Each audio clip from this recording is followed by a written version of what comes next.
Pertama, Quran. Minimal mulai harimu baca Quran, tutupi harimu baca Quran. Yang kedua, ikuti muazzin. Sama juga disertai doa azan karena jaminan dapat syafaat Nabi Muhammad SAW. Yang ketiga, jangan tinggalkan qabliyah subuh sesudah azan. Walaupun anda bangun telat, melaksanakan salat subuhnya tetap didahulukan dengan salat sunnahnya. Terus yang keempat, witir. Jangan lewat satu malam belum witir. Walaupun anda bisa laksanakan witir habis salat sunnah ba'diyah isya atau sebelum tidur anda di rumah bisa laksanakan witirnya. Terus yang kelima, ayat kursi setiap habis salat fardu. Mudah-mudahan insya-Allah amalan ini yang sederhana mudah-mudahan bisa kita jaga. Walaupun sederhana tapi saya yakin akan membantu menjadikan banyak perubahan dalam kehidupan kita.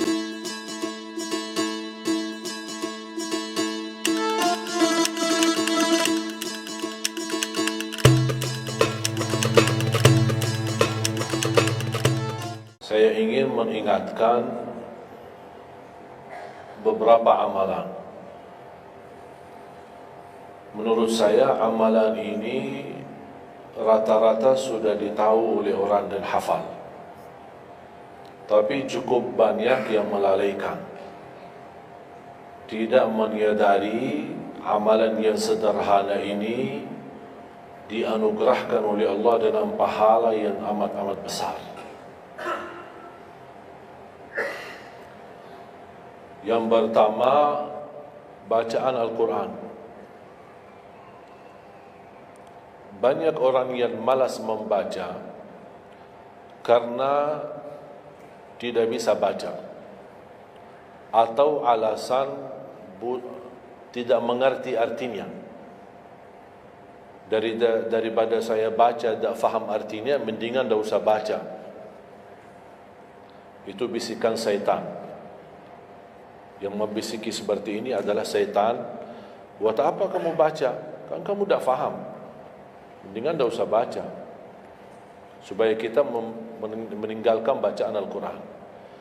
Sedangkan dijanjikan oleh Allah SWT dan juga Rasulullah SAW, setiap satu huruf 10 kebaikan. Bukan setiap amal. Semua hitungannya dengan amal. Salat 5 waktu dapat pahala 50. Salat duha dapat pahalanya. Salat qiyamul lail ada pahalanya. Sunnah fajar sebelum azan, sudah azan sebelum salat, itu pahalanya sama dengan dunia dan seisinya. Seluas dunia dan seisinya. Ini sunnahnya. Kira-kira gimana yang wajib?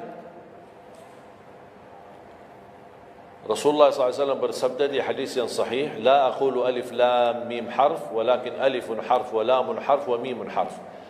Alif lam mim bukan satu huruf, tapi alif satu huruf, lam satu huruf, mim satu huruf. Cuba kalau kita baca setiap hari satu halaman aja, berapa kita mendapatkan nilai pahala? Hitung silakan, bawa kalkulatornya dan hitung sendiri. Tak ada yang sia-sia di sisi Allah. Membaca Al-Quran walaupun tidak memahami isinya tetap terhitung setiap satu huruf 10 kebaikan. Berarti anda tidak sia-sia membaca Al-Quran walaupun tidak faham. Ada orang membaca tapi berbata-bata. Dia merasa salah bacaannya, keliru. Dia sudah berusaha belajar tapi itu kemampuannya. Didatangi syaitan, dibisikin, salah mulu bacaan kamu. Tak benar bacaan kamu. Waqaf ibtidak tak benar, panjang pendeknya tak benar, apalagi hukum tajwid tak benar. Bisa keliru, bisa dosa. Astagfirullah, dosa ya. Udah, terima kasih syaitan. Malah dia terima kasih lagi sama syaitan. Dibisikin, didengarin, diterima, langsung dia rubah, tidak baca. Alasannya takut dosa. Padahal ada berita gembira dari Rasulullah SAW, al-mahiru bil-Qur'ani ma'as safaratil kiramil barara. Yang mahir dalam membaca Al-Quran, nanti di hari kiamat dia bersama malaikat safara kiram barara. Terus ya Rasulullah, gimana keadaan yang berbata-bata itu? Gimana? Walladhi yatata'ta'u fi wa huwa alaihi syaq lahu ajran. Barang siapa yang membaca tapi masih berbata-bata dalam bacaannya, bukan dosa, justru 2 pahala. Satu, karena dia mau baca Al-Quran, Kedua, karena ada berbata-bata, kesulitan dalam membaca. Allah menghargai kesulitan, Allah berikan pahala. Berarti tidak ada rugi sama Al-Quran. Semenjak saya mengambil keputusan tidak memegang HP, saya sadari betapa banyak kita rugi berjam-jam, berhari-hari, berminggu-minggu, bahkan bertahun-tahun kita jauh dari Al-Quran. Aku heran ketika mendengar ada orang yang bisa lewat 1 bulan tapi tidak khatam Al-Quran. 1 bulan, 30 hari, berarti minimal setiap hari 1 juz. Dikali 30 hari, 30 juz. Ada orang 1 tahun tidak khatam-khatam. Syukur kalau khatam di bulan suci Ramadan. 1 kali. Habis Ramadan, dia tutup Al-Quran. Mohon maaf, ketemu lagi di tahun depan. Pas Ramadan lagi. Ini keadaan kita. Makanya orang berkata, negeri kita bermasalah terus, negeri kita politiknya begini, negeri kita selalu ada ini. Perbuatan tangan kita. Di mana kita jauh hubungan kita sama Allah, Allah hantarkan musibah. Sampai kita sadar memperbaiki hubungan kita sama Allah. Salatnya, Qur'annya, ibadahnya. Itu kunci memudahkan dan mengatasi semua masalah. Silahkan rubahkan pemimpinnya berkali-kali, rubahkan aturan negaranya berkali-kali, tidak akan bisa terjadi kebaikan kecuali hubungan kita dari Allah Subhanahu wa taala. Semakin baik hubungan kita, semakin dekat Allah yang urus. Tapi kalau kita mengurus sendiri dan kita jauh dari Allah, ya silahkan. Kata Allah, silahkan. Wakaltuhu ila nafsi, aku tinggalkan dia untuk dirinya sendiri. Dan siapa kira-kira yang bisa menurusi dirinya kalau bukan pertolongan Allah SWT?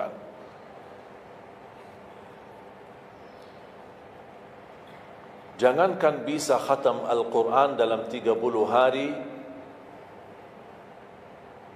jangan 1 juz dalam 1 hari, 30 hari bisa dikhatam dalam waktu 10 jam. Saya pernah tes, menghitungkan waktu, bawa alarm, membaca dari subuh sampai zuhur. Tiba waktu zuhur, saya stop alarmnya, saya lanjut lagi habis zuhur. Sampai asar, lanjut lagi habis asar, lanjut sampai maghrib. Berapa saya habis khatam 30 juz? Bagi orang yang lancar bacaannya, tidak berbata-bata, bacaannya lancar, hurufnya jelas, tajwidnya bagus, tidak terlalu cepat, standar, sebagaimana bacaan tadi salat Isya, itu namanya standar, hadar, tapi disempurnakan tajwid, tidak boleh cepat dan tidak boleh terlalu lambat. 10 jam mampu khatam 30 juz. Saya punya teman sekolah di Madinah, dia berhasil khatam 30 juz dalam waktu 7 jam 49 menit. Makanya aku heran kalau ada orang berkata 1 bulan, mana bisa ya? Tahu enggak apa yang membuat masalah kita kenapa tidak bisa khatam Al-Quran? Karena suka lihat halaman belakang. Begitu buka baru mulai Al-Baqarah, Alif Lam Mim Dzalikal, buka terus halamannya. Sambil baca kita buka 600 sekian, kapan habisnya? Hudan lil muttaqin, sadaqallahul azim. Sudah langsung sadaqah karena sudah merasa berat. Dia menghitung halaman belakang sedangkan dia baru aja mulai 1 ayat. Dia langsung sadaqallahul azim. Syaitan tidak mungkin dan tidak senang melihat kita sering membaca Al-Quran. Kalau orang dulu susah baca Al-Quran wajar, karena susah menemukan Quran. Zaman sahabat cari kulit unta untuk tuliskan ayat yang Allah turunkan. Ada potongan ayat di Sayyidina Utsman, ada potongan ayat di Sayyidina Abu Bakar, ada potongan ayat di sana sini. Coba kumpulkan, susah. Makanya semuanya larinya kepada sahabat yang begitu datangnya wahyu, mereka langsung mendengar dari Rasul, langsung bisa hafal.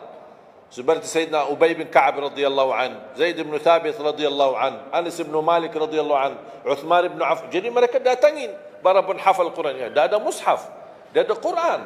Dah ada HP bisa download Al-Quran 30 juz. Gimana?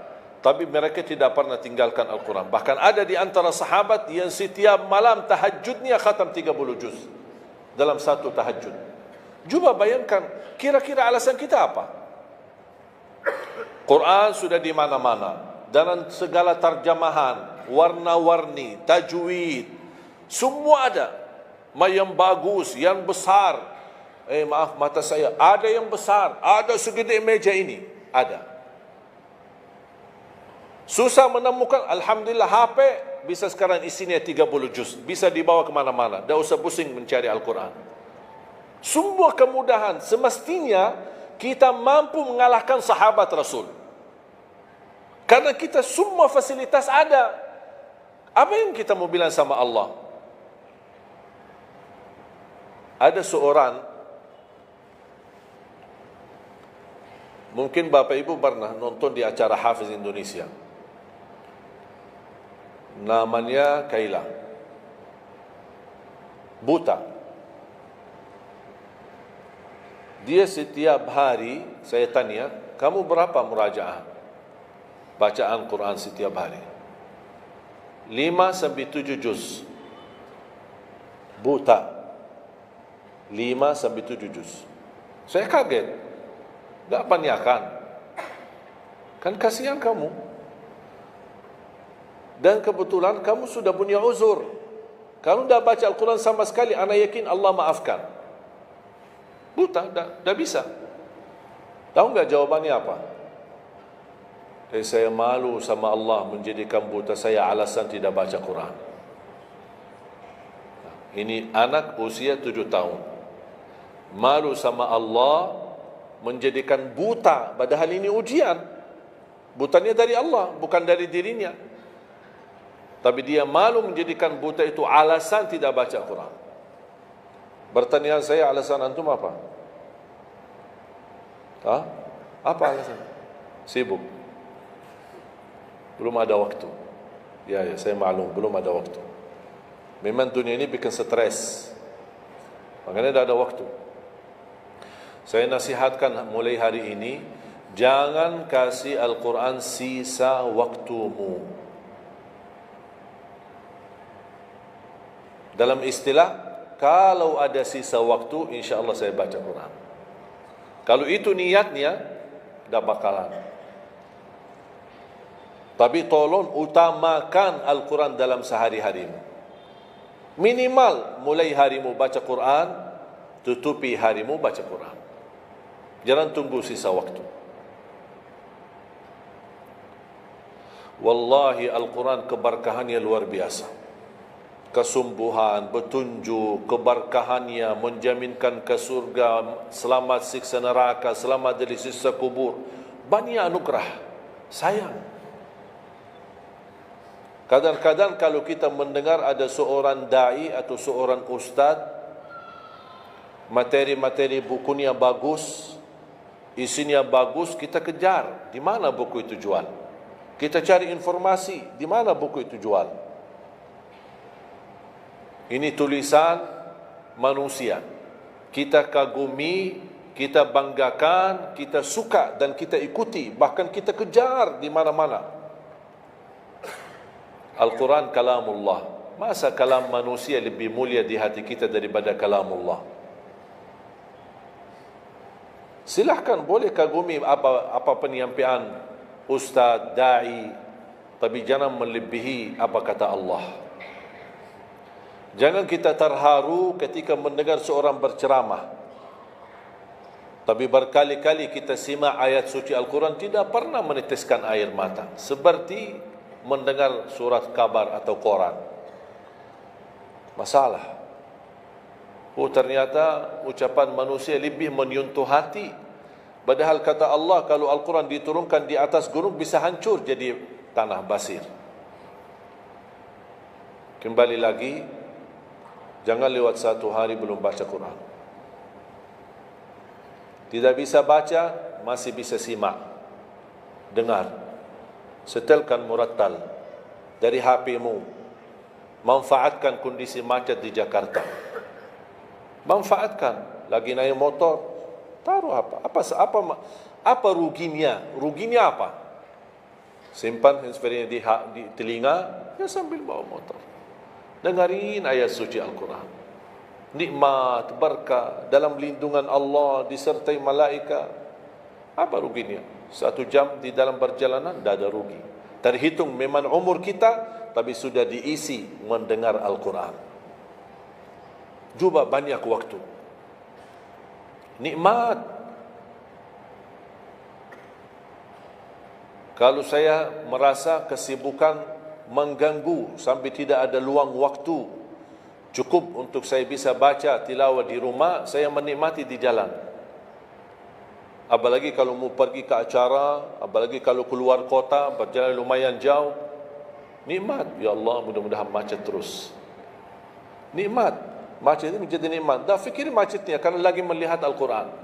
Beda sama orang, hanya sepanjang berjalan chat HP, HP. Merasa bosan. Sudah semua chat sudah dilewati, semua SMS sudah dibalas, semua pesan-pesan sudah dibaca. Akhirnya bosan. Macet mulu ini Jakarta.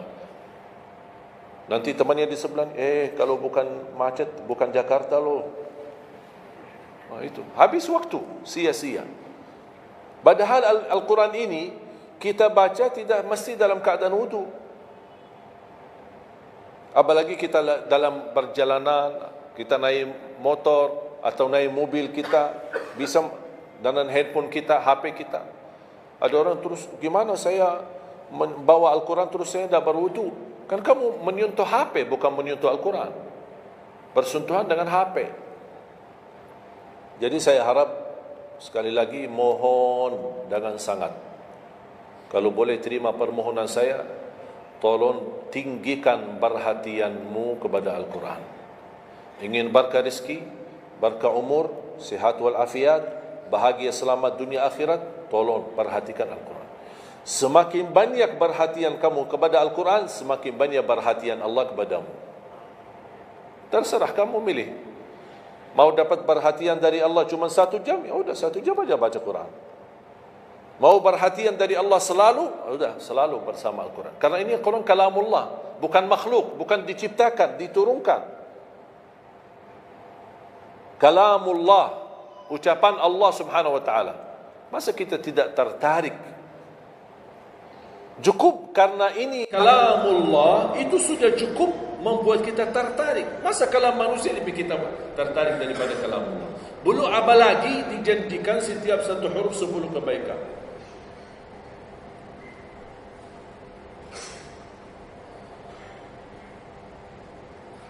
Kira-kira siap? Minimal mulai harimu baca Quran, tutupi harimu baca Quran. Habis bangun, sebelum beraktivitas baca. Baca apa? Bebas. Boleh tak saya baca sampai khatam tapi saya tak faham isinya? Boleh. Tetap dapat pahala setiap satu huruf sebelum. Baca sampai mempelajari isi maknanya, memahami maknanya, lebih besar lagi pahalanya. Membaca, memahami, menhayati lagi, lebih besar lagi pahalanya. Membaca, memahami, menhayati, menamalkan, lebih besar lagi. Kalau tidak bisa meraih semua pahala itu, ya paling minimal pahala bacaan. Kalau saya tidak dapat meraih pahala menhayati, pahala memahami, pahala menamalkan, apalagi saya orang awam, tidak begitu mengerti apa yang semestinya saya amalkan, la yukallifullahu nafsan illa wus'aha. Amalkan sesuai kemampuan. Ada pelajaran ayat yang dibacakan tadi, kita bisa ambil maknanya, kita mengambil kesimpulannya. Jangan kita menjadi seperti golongan yang datang hari kiamat malah minta tolong diselamatkan oleh Allah dari neraka. Kalau di hari kiamat tidak bisa saling menolong, tidak bisa. Sekarang kita masih bisa saling membantu dan saling menolong. Dan di antaranya menolong diri sendiri. Jangan menunggu di hari kiamat. Jangan kita bisa menolong, tolong menolong. Di hari kiamat, orang tua tidak bisa menolong anaknya. Anaknya pun larikan diri daripada orang tua. Tak ada yang mau kenal. Cuba baca akhir surat Abasa. Yauma yafirrul mar'u min akhihi. Di hari itu, kakak adik melarikan dirinya dari saudaranya. Wa ummihi wa abi, melarikan diri pada bapaknya dan ibunya. Biasanya kalau kita ketemu orang tua, kita senang bertemu, mohon doanya. Apalagi yang orang-orang yang tinggi berbakti baik sama orang tuanya. Kalau di hari kiamat, mau sendiri-sendiri. Jangan kita yang melarikan diri sendiri. Para Nabi dan Rasul, semuanya doanya, salim, salim. Ya Allah selamatkan, Ya Allah selamatkan. Ini Nabi, kira-kira kita gimana? Yauma yafirrul mar'u min akhihi wa ummihi wa abihi wa sahibatihi wa bani. Sampai dari istrinya pun dia melarikan diri. Mohon maaf, sendiri-sendiri. Saya tidak bisa tolong kamu. Jangankan kita sama istri kita atau sama anak-anak kita. Rasulullah sallallahu alaihi wasallam pernah berkata sama Siti Fatimah, anaknya Nabi Muhammad, "Ittaqillah fa inni wallahi la ughni anki min Allah syai'a." Hei anakku Fatimah, bertakwalah kepada Allah, karena aku tidak bisa membantu kamu nanti di kemudian hari. Sendiri-sendiri. Salim, salim. Selamatkan ya Allah. Ini kesempatan. Sebelum kita menjadi na'udzubillah salah alamat daripada ke surga menjadi ke neraka, kita sekarang berbaiki. Kemana arahan kita? Kemana jalan kita? Kita yang milih, tidak ada yang memaksa. Taat, Allah hanya menyuruh kita taat, tapi Allah tidak pernah maksa. Kira-kira kalau tidak salat dapat pukulan? Dapat pukulan? Ada yang memukul kita? Ada yang melemparkan kita dalam batu sampai bata kepala kita? Ada? Tidak ada. Taat, Allah menyuruh taat, tapi Allah tidak pernah maksa. Sama juga syaitan, menyuruh kita dosa maksiat, tapi syaitan tidak pernah maksa kita. Sebagaimana ayat tadi dibacakan, ayat surah Ibrahim ayat 22, syaitan berkata, aku tidak punya kuasa di atas kalian, tapi aku hanya menyuruh kalian terlalu cepat taati. Kata syaitan, terlalu cepat respon, aku hanya menyuruh. Da'autukum fastajabtum li. Makanya sekarang jangan melialahkan, saya tidak bisa bantu kalian dan kalian pun tidak bisa bantu aku. Kita dua-duanya dijerumuskan dalam neraka, na'udzubillah min dzalik. Oleh karena itu, jemaah sekalian, kesempatan, mumpun masih kita umur, masih punya kesehatan, manfaatkan. Karena akan datang satu saat, sekarang bukan masalah umur, masalah sehat. Tiba-tiba bisa sakit. Virus di mana-mana. Kemarin saya punya saudara saya baik-baik aja. Tidur, bangun sakit. Sampai matanya, mukanya macam, sakit. Tiba-tiba. Tak bisa berbicara baik-baik, tak bisa baca Al-Quran dengan baik, tak bisa salat dengan baik. Ini kan mengganggu. Makanya Rasul mengingatkan, ketika anda sehat dan masih punya umur, jangan sia-siakan, karena akan datang satu saat anda tidak sehat dan tidak bisa maksimal ibadah. Selama anda masih bisa dan mampu maksimal ibadah, manfaatkan, jangan dirugikan. Akan datang satu saat anda tidak bisa. Saat anda berdiri, manfaatkan salatmu saat berdiri. Besok akan datang satu saat anda tidak bisa berdiri. Bahkan ada orang yang ingin sekali sujud, tapi dia bisa karena sakit lutut. Dia tidak bisa lipatkan kakinya, tidak bisa sujud.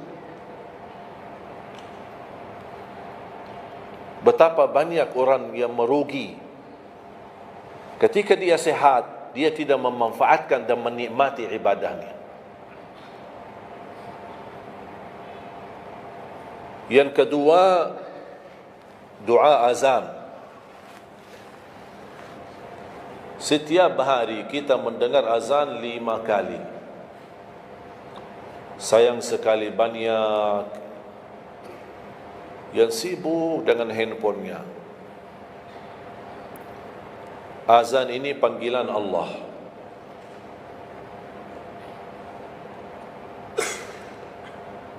Barang siapa, kata Rasulullah SAW, mengikuti perkataan muazzin. Artinya muazzin mengucapkan Allahu Akbar, kita ucap Allahu Akbar. Asyhadu an la ilaha illallah, asyhadu an la ilaha illallah, asyhadu anna Muhammadar Rasulullah, asyhadu anna Muhammadar Rasulullah. Habis wa asyhadu anna Muhammadar Rasulullah, kita berkata wa ana asyhadu an la ilaha illallah wahdahu la syarikalah wa anna Muhammadan abduhu wa rasuluh. Raditu billahi rabba wa bi Muhammadin nabiyya wa bil islami dina. Sebagaimana diriwayatkan Imam Muslim.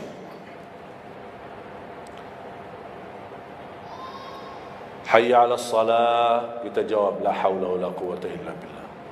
Apa hikmahnya di sini la haula wala quwwata illa billah? Ya Allah, kami tidak punya daya dan kekuatan untuk menghadiri panggilan-Mu kecuali dengan pertolongan-Mu ya Allah. Karena hayya 'alas salah butuh gerak. Bergerak, datang. Hayya 'alas salah, panggilan, hey, mari salat. Ya Allah, la haula wala quwwata illa billah. Ya Allah, kami tidak punya kemampuan menghadapi godaan dunia, menghadapi hawa nafsunya, menghadapi malas kecuali dengan kekuatan-Mu ya Allah. La haula wala quwwata illa billah. Meraih kemenangan, meraih kemuliaan, hayya 'alal falah. Ya Allah, kami tidak mampu meraih kemuliaan itu kecuali dengan kekuatan dan izin-Mu ya Allah. Allahu Akbar, kita ucapkan Allahu Akbar. La ilaha illallah, kita ucapkan la ilaha illallah. Habis itu apa? Apa kata Rasulullah SAW di hadis yang diriwayatkan Imam Bukhari? Thumma salla alayya, selepas itu dia bersalawat kepada Nabi Muhammad. Allahumma salli ala Muhammadin wa ala ali Muhammad. Bagi Sayyiduna boleh, tidak bagi Sayyiduna boleh. Selepas itu doa, Allahumma rabb hadhihi ad-da'wati at-tammah was-salati al-qa'imah ati Muhammadan al-wasilata wal-fadilah wab'athhu maqaman mahmudan alladhi wa'adta.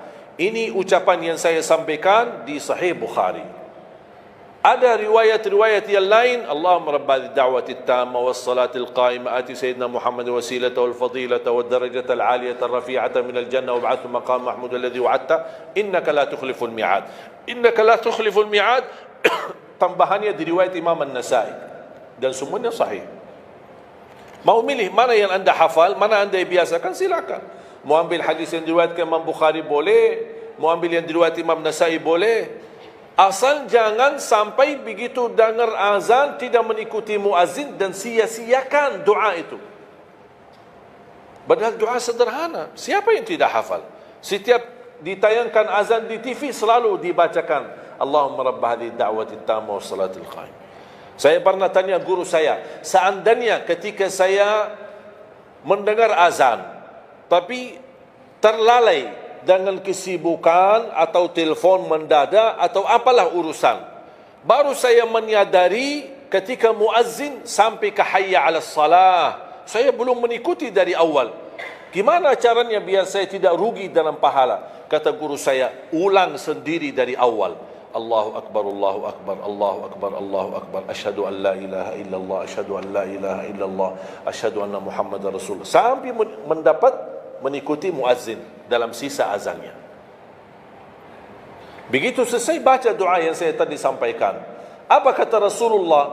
Barang siapa yang mengamalkan ini, faqad hullat lahu syafa'ati yaumal qiyamah, dijamin dapat syafaatku. 5 kali kesempatan tertulis nama kita, jaminan dapat syafaat Nabi Muhammad, tapi kita sia-siakan. Siapa yang tidak mau syafaat Nabi Muhammad? Ini kesempatan. Jangan tunggu hari kiamat baru saya minta, ya Rasulullah tolong syafaatkan. Ini Rasul sudah menawarkan ini sekarang. Mau enggak dapat syafaatku? Ikuti muazzin dan baca doa azan, kemudian dapat syafaatku. Berapa minit? Tak sampai 2 minit. Ikuti muazzin, selesai azan, doa ini tak sampai 2 minit. Allahumma salli ala Muhammad wa ala ali Muhammad. Allahumma rabbani da'wati at-tamma was salati al-qa'imah ati Muhammad. Dan sampai akhir. Innaka la tukhliful mi'ad. Berapa lama? 2 minit? 3 minit? Tak apa-apa, 5 minit. Tapi dapat jaminan syafaat Nabi Muhammad. Hanya waktunya cuma 5 minit. Kira-kira siap? Mulai hari ini. Menurut saya, yang saya sampaikan wallahi sederhana, sangat sederhana, tapi butuh perhatian aja, butuh perhatian. Yang ketiga, jangan tinggalkan sunnah qabliyah subuh. Walaupun anda malas menjaga sunnah qabliyah ba'diyah. Kalau anda merasa diri malas, banyak kan ada sunnah qabliyah ba'diyah. Kan ada sunnah qabliyah zuhur, ba'diyah zuhur, ada qabliyah ba'diyah maghrib, ba'diyah isya, qabliyah subuh. Kalau anda merasa malas melaksanakan sunnah-sunnah, minimal jangan tinggalkan sunnah subuh. Pahalanya lebih besar daripada dunia dan seisinya. Walaupun anda telat bangun, sudah kesiangan, tetap wajib ambil air wudu, laksanakan sunnahnya, baru salat subuhnya. Walaupun anda bangun jam 11 siang. Tetap banyak orang karena ketiduran dan terlewat waktunya, dia tidak salat subuh. Terus ini hutang, wajib bayar. Dan tidak bisa besok ganti subuh 2 kali. Tidak ada di dalam agama. Subuh, ya udah, ya Allah, nawaitu salat subuh yang kemarin karena saya ketiduran lillahi ta'ala. Sudah bisa. Apa kata? Ini bukan, mohon maaf, ini bukan kata saya. Supaya orang jadi, ini pendapat baru. Bukan kata saya, tapi kata Rasulullah SAW. Bukan kata Majlis Ulama Indonesia, bukan kata saya, bukan kata siapa-siapa. Kata Rasulullah SAW di hadis yang sahih, man nama an salatin aw nasiyaha falyusalliha mata dzakaraha la kaffarata laha illa dzalik. Ya Allah, terima kasih ya Rasulullah. Sepertinya Rasul sudah diberitahu umatnya bakal ketiduran banyak dari salat. Maka dia sudah diberikan solusi. Seandainya ketiduran, ini juga kata Rasulullah, man nama an salatin, silahkan nanti anda pas pulang buka di Google, biar lihat sanad hadisnya ini. Oh, Syekh Ali kau bawain hadis yang dah benar ni. Silahkan. Tahu, kenal tak Syekh Google? Syekh Google kenal? InsyaAllah semua ilmu dia tahu. Tinggal masukin aja. Barang siapa yang ketiduran dari salat, hadis. Terus klik, dia keluar. Semua dasarnya apa tu dijelaskan. Semua. Mu bahasa Arab ada, mu bahasa Indonesia ada, mu bahasa Inggris pun ada. Syekh Google hebat. Man nama an salatin aw nasiyaha falyusalliha mata dzakaraha la kafarata lahu illa dzalik. Barang siapa yang ketiduran, coba ketiduran. Tidur menurut ulama dianggap uzur. Pernah istri saya ketika saya keluar kota, dia hubungi dan dia bangun kesiangan, kira-kira jam 8. Dia telefon dan nangis-nangis. Kenapa nangis? Sakit? Enggak, ketiduran tadi subuh. Ya udah, ambil air wudu, salat subuh. Rasulullah aja pernah ketiduran dari salat subuh. Yang tidak boleh, jangan terlalu sering. Kalau sekali-kali karena sakit, terlalu lelah, capek, Allah maklumlah, kita manusia lemah. Tapi jangan setiap hari ketiduran. Ya Allah, maaf ketiduran ya. Kira-kira di jam kantor, kalau setiap hari kita telat, alasannya, ya maaf bos, ketiduran. Besok lagi alasan yang sama, maaf ketiduran. Besok lagi alasan yang sama. Kira-kira gimana? Dipecat enggak? Dipecat.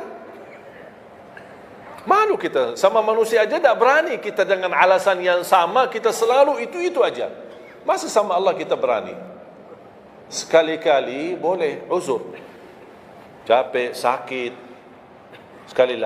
sekali-kali, tapi jangan terlalu sering.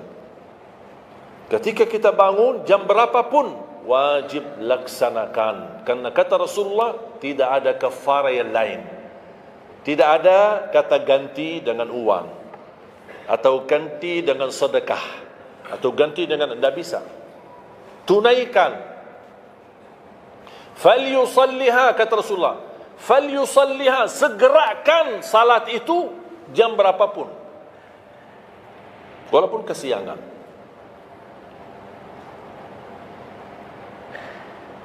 Jelas? Sering ya ketiduran ya? Oh, saya juga berapa kali ketiduran. Bukan berarti saya tidak pernah ketiduran, berapa kali. Bisa ada orang habis tahajud, terlalu lelah, capek, dia mau hanya istirahat saja di atas sajadahnya. Pas bangun sudah jam 7. Padahal Masya Allah tahajud. Semangatnya tahajud tapi ketiduran salat subuh. Makanya ini harus disesuaikan kemampuan. Anda merasa diri kalau salat tahajud 8 rakaat, bangun jam 2, ya Allah kuat, tidak kuat ini. Kembali kepada kemampuan. Tahajud tidak harus 8 rakaat. Tahajud tidak harus 20. 2 rakaat, tutup witir sudah tahajud. Dan tahajud pun salat malam tidak harus tidur dulu. Ada orang, dah harus tidur walaupun tutup mata sebentar terus buka lagi. Ini ilmu baru di Indonesia ini. Saya pernah share satu video, ada satu komen dari jamaah. Enggak, saya belajar harus tidur dulu walaupun tutup mata sebentar terus buka lagi. Kembali kepada kemampuan. Ada yang biasa tidur, bangun tengah malam, sepertiga akhir, itu lebih afdal. Tapi ada yang tahu dirinya, kalau saya tidur mana bisa bangun. Udah, mendingan daripada tidak ada tahajud malam itu, mendingan kita salat. Dan ini bukan kata saya, dan bukan kata ulama, tapi kata Rasulullah sallallahu alaihi wasallam. Sebagaimana di hadis yang sahih kata Abu Hurairah radhiyallahu an, pernah Rasulullah menwasiatkan aku jaga witir sebelum tidur. Berarti Rasul mengizinkan kita melaksanakan ibadah salat malam, di antaranya witir sebelum tidur. Umar bin Khattab radhiyallahu anhu punya kebiasaan witir sebelum tidur. Ditanya, kenapa witir sebelum tidur? Dia kata, saya takut meninggal dunia dalam keadaan tidur, belum tertulis nama saya sebagai ahli witir. Saya punya kebiasaan, habis pulang ke rumah, sebelum tidur ambil air wudu, salat 2 rakaat sunnah wudu, kemudian salat 2 rakaat muqaddimah witir, kemudian 1 rakaat witir, baru saya tidur. Kalau dapat bangun lagi, alhamdulillah bisa tahajud, tapi tidak boleh witir lagi karena sudah witir duluan. Sudah faham? Sederhana enggak Islam ini? Sederhana. Banyak orang yang berkeinginan tahajud, berkeinginan salat witir, tapi kan harus tidur. Saya orang yang berat tidur. Kalau saya tidur mana bangun lagi? Udah, kesempatan bisa Anda laksanakan sebelum tidur. Ada orang yang memang tidurnya aja akhir, jam 12, jam 1 baru dia bisa tidur. Yang mendingan daripada tidak salat malam sama sekali, mendingan salat dulu baru tidur. Dapat bangun, alhamdulillah. Tidak dapat bangun, sudah tertulis namamu, sudah salat, sudah ahli witir. Inna Allaha witir, yuhibbul witir, fa'autiru. Allah maha witir. Allah maha witir. Allah cinta witir, jagalah witir. Dan ini termasuk 2 sunnah yang Rasul tidak pernah tinggalkan. Sunnah subuh sama sunnah witir. Sakit, sehat, mukim, di dalam kota, musafir, keluar kota, perang, aman, damai, tetap tidak pernah tinggalkan 2 sunnah itu. Sunnah subuh sama sunnah witir. Itu kebiasaan Rasulullah SAW. Kalau Anda merasa pun sakit, tidak bisa berdiri, tidak bisa qiyam, bisa Anda laksanakan witir dalam kondisi duduk. Yang terakhir, ayat Al-Kursi.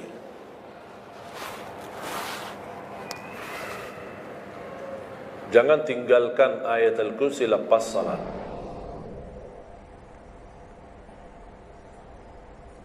Jangan tinggalkan ayat Kursi lepas salat. Salat wajib. Sama ketika mau tidur. Cuma 1 ayat. Tapi tahu enggak pahalanya apa? Kan habis salat kan ada zikir-zikir kan? Istighfar, tasbih dan yang lain-lain. Di antaranya baca ayat Kursi. Tahu enggak pahalanya apa? Ada yang pernah baca pahalanya apa? barang siapa yang membaca ayat al-kursi setiap habis salat fardu, laisa bainahu wa bainal jannati illa an yamut, tidak ada sesuatu yang mampu menghalanginya masuk surga kecuali menunggu mati. Cuma baca ayat kursi. Dan ketika mau tidur, lagi buru-buru, ada meeting, ada rapat, ada urusan mendadak, habis salat, astaghfirullah, astaghfirullah, astaghfirullah, Allahumma antas salam wa minkas salam, sampai selesai, langsung baca ayat kursi. Terus subhanallah itu yang lain-lain gimana? Tak apa-apa sambil jalan. Naik motor, subhanallah, subhanallah, subhanallah, subhanallah, sambil jalan. Subhanallah ada riwayat 33, ada riwayat 25, ada riwayat 10, minimal 10. Subhanallah 10 kali, alhamdulillah 10 kali, Allahu Akbar 10 kali. Itu yang paling sederhana. Saya bagikan ini, biasanya kalau saya isi di kementerian atau di pejabat, saya kasih zikir-zikir begitu. Pak, subhanallah cuma 10 kali. Biasanya kita tahu 33. Nah, ini khusus buat pejabat. Yang penting zikir, supaya jangan tinggalkan. Zikir. Banyak orang sibuk, mendadak ada urusan, udah zikir. Subhanallah cuma 10 kali.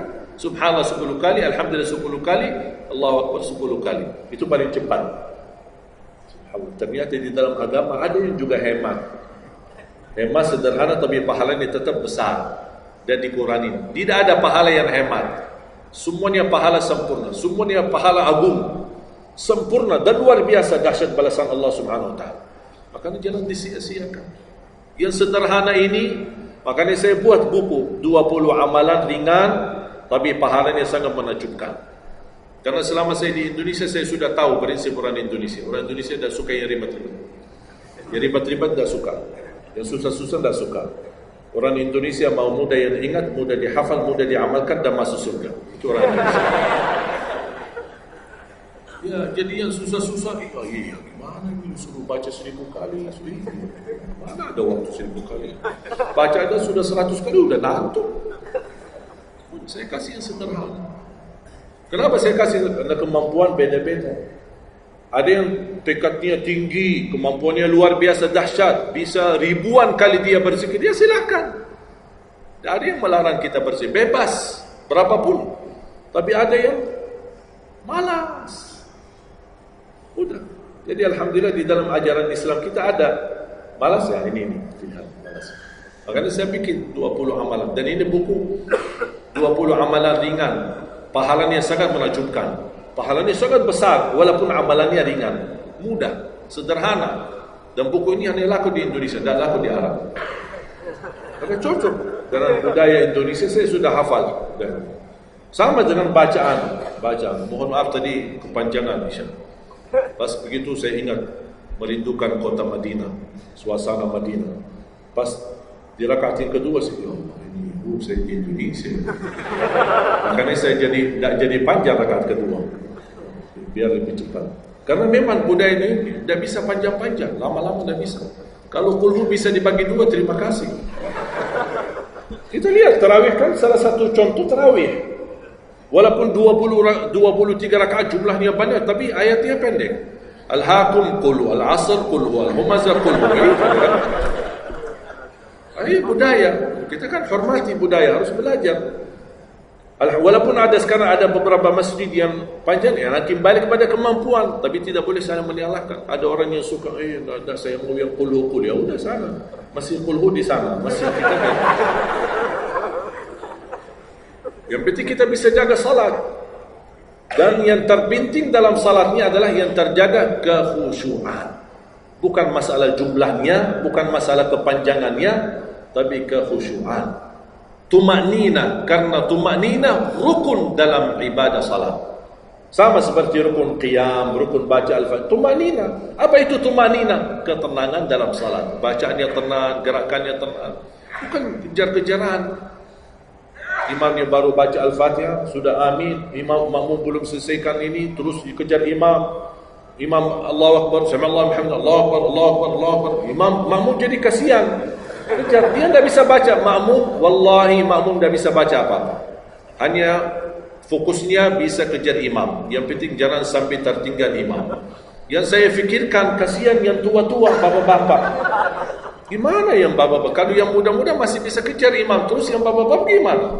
Setiap gerakannya batuk 10 kali. Rukuk batuk lagi, sujud batuk lagi. Karena pelan-pelan gerakannya. Saya pernah ada satu kejadian ketika masuk salah satu kampung, kita lewati, saya mampir, samping saya ada bapak lumayan tua, gerakannya juga pelan-pelan. Yang saya kasihan, Imam Allah, saya suka pas ketika takbir, Allah, Bismillahirrahmanirrahim, Alhamdulillahirrahmanirrahim, Astagfirullahaladzim. Barusan enak, takbirnya enak, bacanya kenapa enggak? Ini pelan-pelan aja, santai aja, santai. Walaupun baca satu ayat itu bukan masalah berapa banyak bacaannya, yang penting kekhusyuan, tumanina, karena rukun tumanina. Allahu Akbar, sami'allahu liman hamidah. Saya lihat bapak ini yang sebelah saya masih bisa kejar imam. Bapak ini enggak kejar-kejar. Imam sudah rukuk, bapak belum rukuk. Begitu imam sami'allahu liman hamidah, bapak enggak jadi rukuk, diikut sami'allahu liman hamidah. Astagfirullahalazim. Pas sujud, kita sudah sujud 2 kali. Bapak kan pelan-pelan sambil batuk. Terus dia turun sujud. Pas dalam kondisi sujud, kita sudah berdiri, bapak kan baru dia turun, dia berdiri lagi. Astagfirullahaladzim. Pas di rakaat yang kedua, saya megang tangannya, Pak, kita pulang aja deh. Biar bapak salat di rumah. Kasihan bapak tidak bisa salat, tidak bisa ruku, tidak bisa sujud, tidak bisa apa-apa. Makanya tumanina bukan wajib, bukan sunnah, tapi rukun dalam salat, dan tidak sah walaupun salat sunnah. Tidak sah salatnya seorang kalau dia tidak membawa tumanina. Tidak sah. Disiarkan, di-sharekan, diviralkan, dia bilang ada 23 rakaat 7 menit. Menurut saya tidak usah panjang lebar dibahas. Tidak sah, sudah selesai. Karena meninggalkan, sama dengan orang salat tapi tidak baca Al-Fatihah. Kira-kira sah tidak? Tidak sah. Gimana kira-kira bacaan Al-Fatihah? Oleh karena itu jemaah sekalian, mari kita sama-sama, apalagi tidak lama lagi kita menyambut bulan suci Ramadan. Saya harap kita mencintai budaya kita, mencintai negeri kita, tapi harus hal yang perlu diluruskan, harus diluruskan. Apalagi yang terkait ibadah salat, tarawih. Tidak masalah masjid 11 rakaat, ada masjid 23 rakaat, jangan ribut. Tidak masalah. Yang mau 11 silakan, yang mau 23 silakan. Yang penting kita bisa melaksanakan salat dengan baik. Apalagi alhamdulillah sudah sekarang muncul banyak para imam-imam, pemuda-pemuda yang bacaannya merdu, yang bacaannya indah. Kita bisa menikmati suasana bulan suci Ramadan. Bacaannya tidak mesti panjang-panjang. Walaupun rata-rata di Indonesia jarang kita menemukan masjid yang khatam. Dulu saya ingat waktu saya masih di Lombok, kita ingat salat tarawih khatam 30 juz, dan salat tahajud di 10 malam terakhir khatam lagi 30 juz. 2 kali kita khatam dalam 1 bulan Ramadan. Tapi ini karena permintaan dari lingkungan dan jamaah. Kalau tidak ada permintaan susah. Apalagi orang baru datang. Saya sering memperhatikan orang baru datang kayaknya salah masuk masjid. Pas begitu melihat imamnya kepanjangan, masih apaan ini, mundur ke belakang. Bahkan saya pas ketika lihat ada makmum mundur, saya baru masuk. Bapak mau kemana? Mau ambil wudu lagi.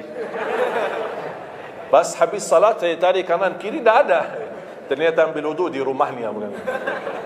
Jadi karena tidak semua bisa, makanya tidak boleh kita saling menyalahkan, tapi kita harus saling mengingatkan.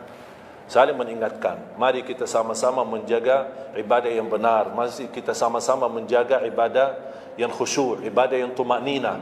Mudah-mudahan amalan-amalan yang saya sampaikan tadi, mudah-mudahan bisa diingat, bisa dihafal dan mudah diamalkan. Masih ingat kan? Atau perlu saya ulang?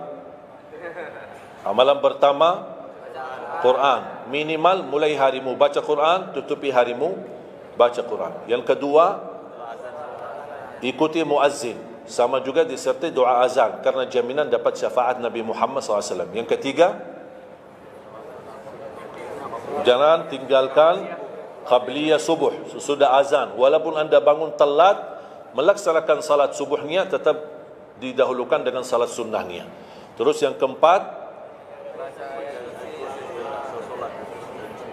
witir.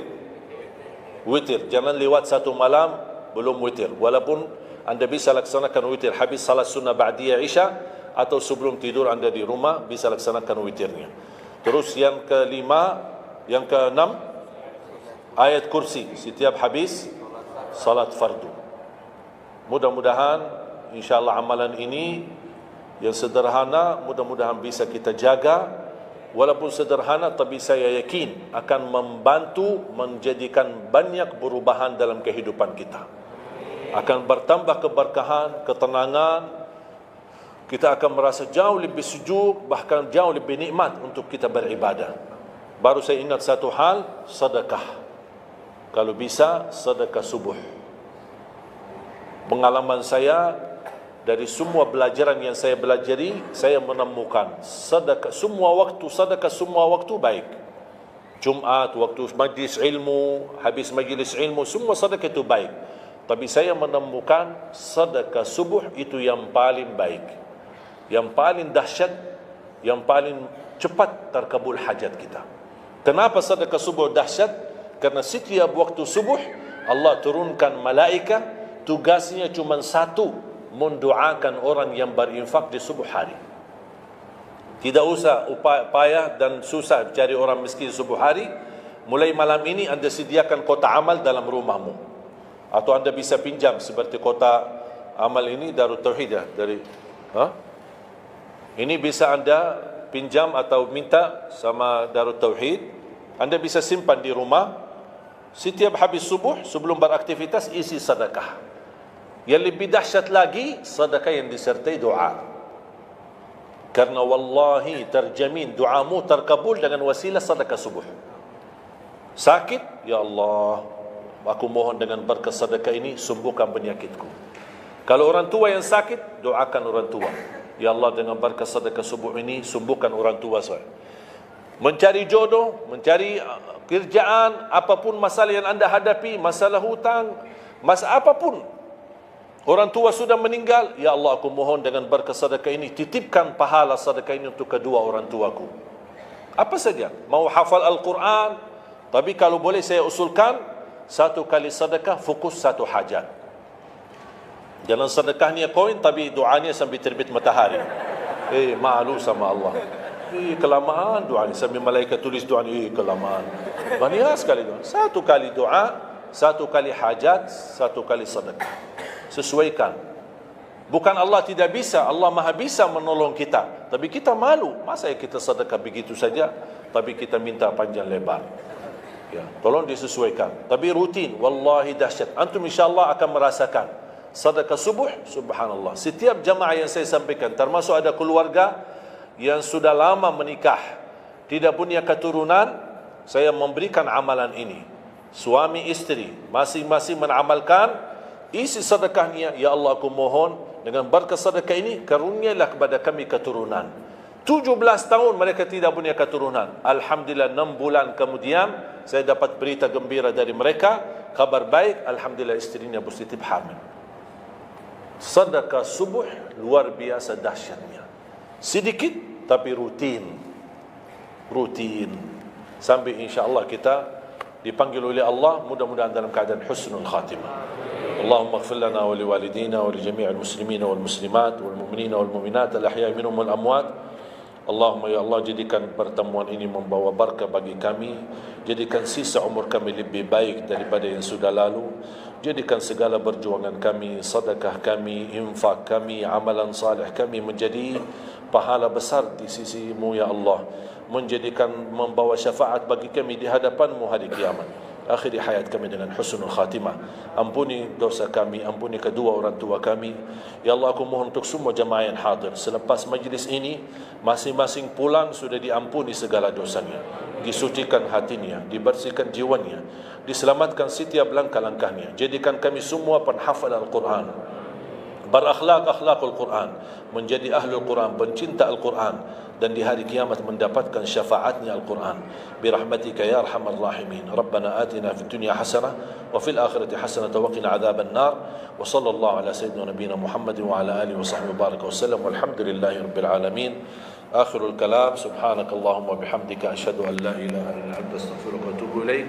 Pertama, Quran. Minimal mulai harimu baca Quran, tutupi harimu baca Quran. Yang kedua, ikuti muazzin. Sama juga disertai doa azan, karena jaminan dapat syafaat Nabi Muhammad SAW. Yang ketiga, jangan tinggalkan qabliyah subuh sesudah azan. Walaupun anda bangun telat, melaksanakan salat subuhnya tetap didahulukan dengan salat sunnahnya. Terus yang keempat, witir. Jangan lewat satu malam belum witir. Walaupun anda bisa laksanakan witir habis salat sunnah ba'diyah isya, atau sebelum tidur anda di rumah bisa laksanakan witirnya. Terus yang kelima, ayat kursi setiap habis salat fardu. Mudah-mudahan insyaAllah amalan ini yang sederhana, mudah-mudahan bisa kita jaga. Walaupun sederhana, tapi saya yakin akan membantu menjadikan banyak perubahan dalam kehidupan kita. Pertama, Quran. Minimal mulai harimu baca Quran, tutupi harimu baca Quran. Yang kedua, ikuti muazzin. Sama juga disertai doa azan, karena jaminan dapat syafaat Nabi Muhammad SAW. Yang ketiga, jangan tinggalkan qabliyah subuh sesudah azan. Walaupun anda bangun telat, melaksanakan salat subuhnya tetap didahulukan dengan salat sunnahnya. Terus yang keempat, witir. Jangan lewat satu malam belum witir. Walaupun anda bisa laksanakan witir habis salat sunnah ba'diyah isya, atau sebelum tidur anda di rumah bisa laksanakan witirnya. Terus yang kelima, ayat kursi setiap habis salat fardu. Mudah-mudahan insyaAllah amalan ini yang sederhana, mudah-mudahan bisa kita jaga. Walaupun sederhana, tapi saya yakin akan membantu menjadikan banyak perubahan dalam kehidupan kita. Pertama, Quran. Minimal mulai harimu baca Quran, tutupi harimu baca Quran. Yang kedua, ikuti muazzin. Sama juga disertai doa azan, karena jaminan dapat syafaat Nabi Muhammad SAW. Yang ketiga, jangan tinggalkan qabliyah subuh sesudah azan. Walaupun anda bangun telat, melaksanakan salat subuhnya tetap didahulukan dengan salat sunnahnya. Terus yang keempat, witir. Jangan lewat satu malam belum witir. Walaupun anda bisa laksanakan witir habis salat sunnah ba'diyah isya, atau sebelum tidur anda di rumah bisa laksanakan witirnya. Terus yang kelima, ayat kursi setiap habis salat fardu. Mudah-mudahan insyaAllah amalan ini yang sederhana, mudah-mudahan bisa kita jaga. Walaupun sederhana, tapi saya yakin akan membantu menjadikan banyak perubahan dalam kehidupan kita. Pertama, Quran. Minimal mulai harimu baca Quran, tutupi harimu baca Quran. Yang kedua, ikuti muazzin. Sama juga disertai doa azan, karena jaminan dapat syafaat Nabi Muhammad SAW. Yang ketiga, jangan tinggalkan qabliyah subuh sesudah azan. Walaupun anda bangun telat, melaksanakan salat subuhnya tetap didahulukan dengan salat sunnahnya. Terus yang keempat, witir. Jangan lewat satu malam belum witir. Walaupun anda bisa laksanakan witir habis salat sunnah ba'diyah isya, atau sebelum tidur anda di rumah bisa laksanakan witirnya. Terus yang kelima, ayat kursi setiap habis salat fardu. Mudah-mudahan insyaAllah amalan ini yang sederhana, mudah-mudahan bisa kita jaga. Walaupun sederhana, tapi saya yakin akan membantu menjadikan banyak perubahan dalam kehidupan kita. Pertama, Quran. Minimal mulai harimu baca Quran, tutupi harimu baca Quran. Yang kedua, ikuti muazzin. Sama juga disertai doa azan, karena jaminan dapat syafaat Nabi Muhammad SAW. Yang ketiga, jangan tinggalkan qabliyah subuh sesudah azan. Walaupun anda bangun telat, melaksanakan salat subuhnya tetap didahulukan dengan salat sunnahnya. Terus yang keempat, witir. Jangan lewat satu malam belum witir. Walaupun anda bisa laksanakan witir habis salat sunnah ba'diyah isya, atau sebelum tidur anda di rumah bisa laksanakan witirnya. Terus yang kelima, ayat kursi setiap habis salat fardu. Mudah-mudahan insyaAllah amalan ini yang sederhana, mudah-mudahan bisa kita jaga. Walaupun sederhana, tapi saya yakin akan membantu menjadikan banyak perubahan dalam kehidupan kita. Pertama, Quran. Minimal mulai harimu baca Quran, tutupi harimu baca Quran. Yang kedua, ikuti muazzin. Sama juga disertai doa azan, karena jaminan dapat syafaat Nabi Muhammad SAW. Yang ketiga, jangan tinggalkan qabliyah subuh sesudah azan. Walaupun anda bangun telat, melaksanakan salat subuhnya tetap didahulukan dengan salat sunnahnya. Terus yang keempat, witir. Jangan lewat satu malam belum witir. Walaupun anda bisa laksanakan witir habis salat sunnah ba'diyah isya, atau sebelum tidur anda di rumah bisa laksanakan witirnya. Terus yang kelima, ayat kursi setiap habis salat fardu. Mudah-mudahan insyaAllah amalan ini yang sederhana, mudah-mudahan bisa kita jaga. Walaupun sederhana, tapi saya yakin akan membantu menjadikan banyak perubahan dalam kehidupan kita.